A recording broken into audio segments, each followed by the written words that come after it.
ஐயா இந்த திருவண்ணாமலைக்கு இவ்வளோ பேர் மலை சுத்த வராங்க, அது நம்பிக்கை வைக்கிறாங்களே, அது அவங்கவுங்க வந்து அவங்களோட வாழ்க்கையில் அதில் நிறைவேற்றி வச்சாரா இல்லையா?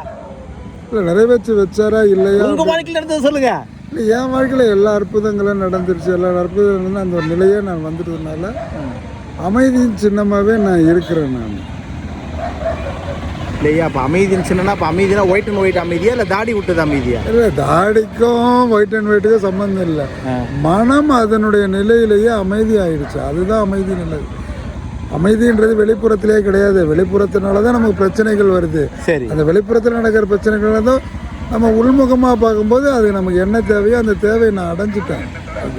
அதனால தான் நான் நானாகவே இருக்கேன். நான் அடுத்தவங்களா இருக்கணுன்ற எண்ணம்லாம் எனக்கு எப்போவோ போயிடுச்சு. அதனால தான் அது ஒரு நிலை அடைந்தவன் அப்படின்னு சொல்கிற காரணம். அப்போ நீங்கள் ஒரு நிலையை அடைஞ்சிட்டீங்க. அப்போ நான் ஏதோ ஒரு நிலையை தேடிக்கிட்டு இருக்கேன். கரெக்டா ஐயா? ஆமாம், அதுதான் எனக்கும் உங்களுக்கும் ஐயாவுக்கும் வித்தியாசம். ஆமாம், இது வித்தியாசம் அப்படின்றது அது அப்படி தான். நீங்கள் ப்ராசஸில் இருக்கீங்க, எனக்கு ப்ராசஸ் முடிஞ்சு போச்சு.